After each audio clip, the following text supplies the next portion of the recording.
Welcome back, everyone, for another deep dive. Right? And today we're going to be cracking open the curious case of John M. Bauer. Oh, I like that. You know, Yeah. this is the one you guys have been requesting for a while. Yeah. And we finally got all the materials together because you Yeah. sent over a stack of his stuff. Yes. And it's not just his novels like Menelaus and Besnode. All right. We're talking blog posts, snippets from his newsletter, nightly noise, even a glimpse into Lux Eterna, which I hear is going to be something else entirely. Yeah, it's like he scattered pieces of a puzzle across all these different mediums, you know? Right. Each one just offering this little glimpse into this intricate world that he's building. Yeah, it's like stepping into a sprawling library. Yes. Where every book, every scrap of paper adds a new layer to the story. Exactly. And one of the things that struck me, especially with Menelaus, is this phrase he uses in Nightly Noise, grounded reality that is slightly off.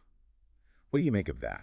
I mean, it's like the core of his style, isn't it? Like, you Yeah. think about the Banalfin in Menelaus. It's this majestic bird essential to Lithin's journey. Right. But it has these subtle, almost unsettling differences from any bird that you would find in our world. Yeah. Like, it's familiar yet fantastical. And that's what makes it so compelling. Right. Like, he describes the sunglade where the blue flower grows. It's clearly a meadow, but there's this otherworldly glow to it. This sense that you're on the edge of something magical. Exactly. He doesn't hit you over the head with the fantastical, right? Yeah. He weaves it into the everyday, just making you question what's real and what's imagined. Right. And it's interesting because it almost mirrors the way that technology is subtly but undeniably shifting our own reality, wouldn't you say? Oh, that's a really interesting connection. Yeah. It's like he's foreshadowing our own anxieties about the blurring lines between the real and the virtual. Probably, yeah. And speaking of blurring lines, Bauer talks a lot about his move from a rural environment to the city. And it seems like that experience really deeply influences his writing, particularly in Besnode. Absolutely. You can practically feel the crisp mountain air and the crunch of snow underfoot in his descriptions. Right. And then he contrasts that with the protagonist's life in the city, right? Yeah. The sense of being closed in, disconnected from nature. It reminds me of that passage where Swethin, standing in his tiny city apartment, closes his eyes and vividly pictures his grandfather's sprawling farm. Yes. The longing for open spaces, for that connection to the land, it just leaps off the page. And it resonates with so many of us, doesn't it? Like, how often do we find ourselves yearning for that same sense of peace, that escape from the constant noise and demands of modern life? All right, so we've got these fantastical elements, these grounded settings, but then there's this recurring theme of family that runs through everything. Yeah. But it's not always a straightforward, happy family portrait. No, it's messy, it's complicated, it's full of conflict and reconciliation, just like real families. Right. In Menelaus, you have Lesson's strained relationship with his parents, this yearning for something more than what they have planned for him. Right. Whereas in Besnode, Swethin's journey is all about reconnecting with his family's past. Yes. Rediscovering his heritage through the stories and traditions passed down through generations. And those traditions, those rituals, yeah. they become tangible ways for Bauer to explore these intangible bonds, right? Right. Like that beautifully crafted dream catcher in Besnode. Yes. Such a perfect example. You know, when I read that passage about the family gathering around the table, weaving that dream catcher together, it struck me how similar that scene felt to the communal meals he describes in both Menelaus and Besnode. You're onto something there. Yeah? Both the dream catcher and the meals act as these anchors, these symbols of shared history and connection. Right. And then you've got that subtle thread of the Tengri woven throughout his work. The Tungri, right. For those not familiar, can you give us a quick explanation of what that is? So in Bauer's world, the Tungri represents this vast, unknowable force, often associated with the sky.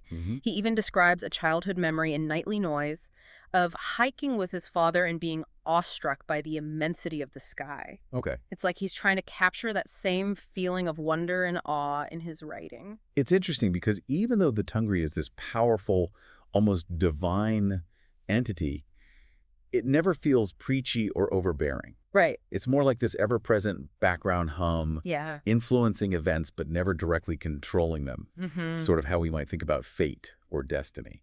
And that ties into his fascination with blurring those lines, doesn't it? Yeah. Between the real and the imagined, the natural and the supernatural. And speaking of his process, Bauer holds nothing back in Nightly Noise. No, he does not. He talks about those early drafts of Manius lacking emotional depth, how he had to learn to really dig deep and earn the emotions in his writing. Yeah. He even quotes feedback from a friend who gave him the classic show, don't tell advice. Which is such a common struggle for writers, right? Yeah. Finding that balance between describing emotions outright and just letting them unfold organically through the characters' actions and dialogue. And Bauer's really open about his own journey with that. Yeah. He specifically mentions how he struggled with this in Manius and how the story just didn't click until he embraced the idea of earning the emotions. Yeah, he even says that he was brought to tears writing some of the scenes in book 3. Wow. Which is, That's powerful. yeah, that rawness, that vulnerability, it's what makes his writing so powerful. He's not afraid to go to those dark, uncomfortable places. Yeah. And that's what makes the characters and their struggles feel so real. It's refreshing, isn't it? Oh, absolutely. To hear an author be so candid about their process, Yes. their insecurities, their struggles. Especially someone like him who's achieved so much success. Right. In Pliable Plots, he talks about his early fear of sharing his work, the worry that his ideas were malformed and wouldn't resonate with readers. And yet he pushed through that fear, embraced his unique style, even poked fun at his writing being strange and awkward. Yeah. He owns it, and that confidence just shines through in his work. It's like he's saying, this is me, take it or leave it. Exactly, which takes guts, especially in the literary world, where there's so much pressure to conform to certain styles and trends. It reminds me of that anecdote he shares in Feedback Loop about receiving a critique from his uncle. Oh, yeah. Who compared his writing to Cormac McCarthy's. Wow. Which, I mean, talk about high praise. Right. But even then, Bauer questions it. Yeah. Doubts himself. It's like this constant battle between his artistic vision and the fear of judgment. It's that voice in the back of every artist's mind, isn't it? Oh, absolutely. A nagging doubt, yeah.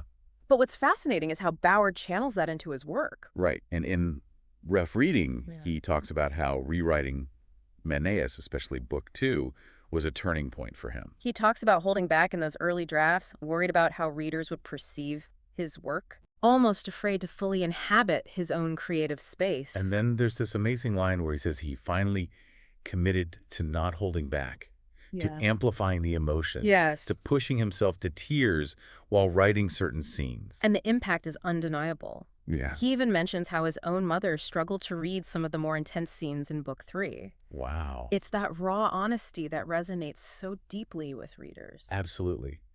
It's like he discovered that the more vulnerable he allowed himself to be on the page, the more powerful the story became. 100%. It's like he found his voice. Totally. Like he stopped trying to please everyone else and just let the story pour out of him. Exactly, and you can feel that shift in the writing.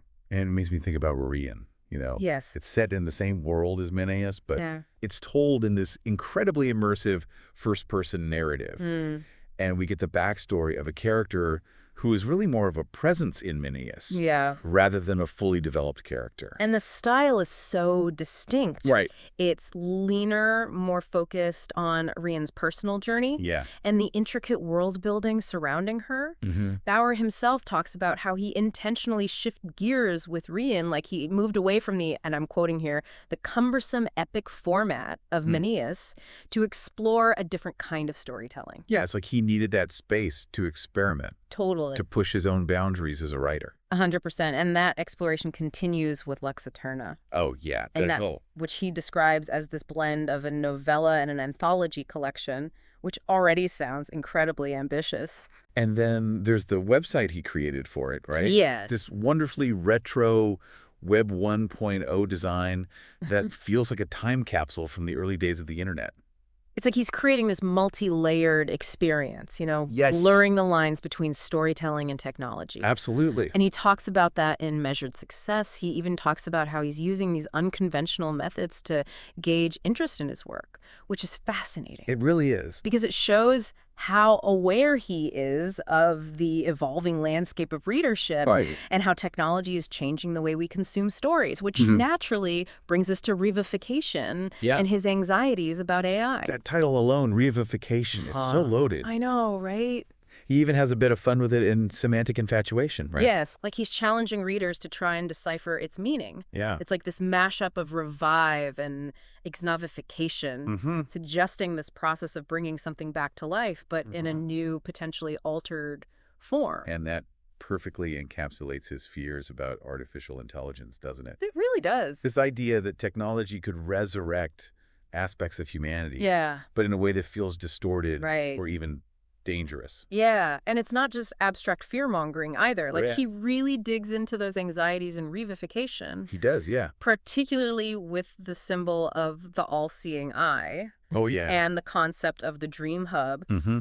Both of those just evoke this sense of constant surveillance, this blurring of the lines between, our inner thoughts Yeah. and external forces. It's chillingly relevant It really is. to our own world of data mining and algorithmic tracking.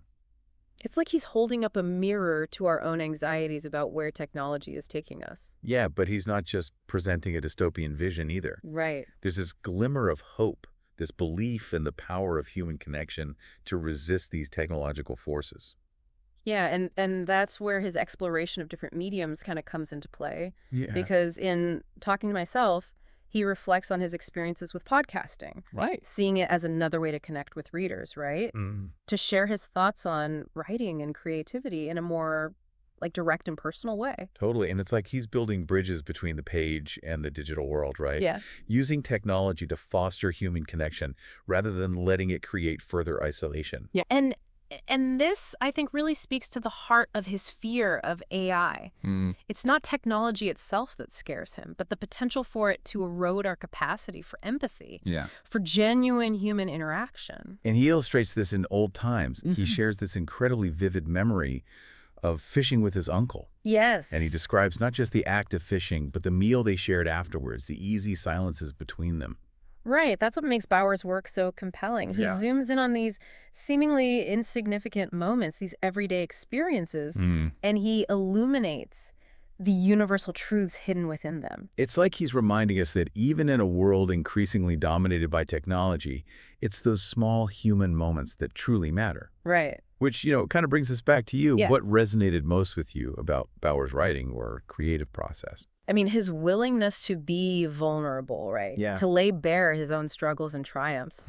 That's really what struck me, It's a powerful reminder that even the most accomplished artists, they grapple with doubt and uncertainty. Right. And it just makes his work feel that much more relatable. Absolutely. It's like he's giving us permission Yeah. to embrace our own imperfections, both as creators and as human beings. 100%, yeah. Did any particular symbol, character, or theme, pique your interest?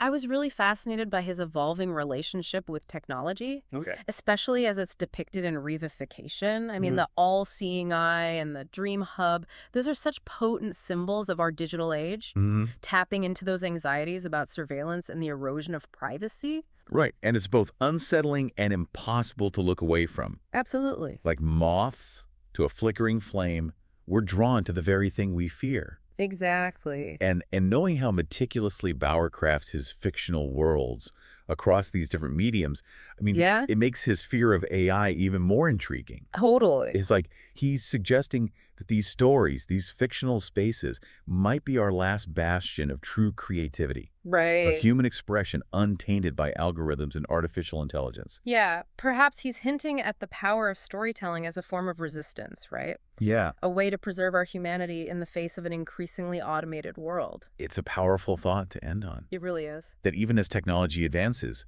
the human need for stories, for connection, for meaning, remains constant. And on that note, thanks for joining us on this deep dive into the mind of John M. Bauer. My pleasure. We hope you've gained a newfound appreciation for his unique brand of storytelling, his fearlessly honest exploration of the human condition. Absolutely. Until next time, keep asking questions, keep exploring, and keep diving deep.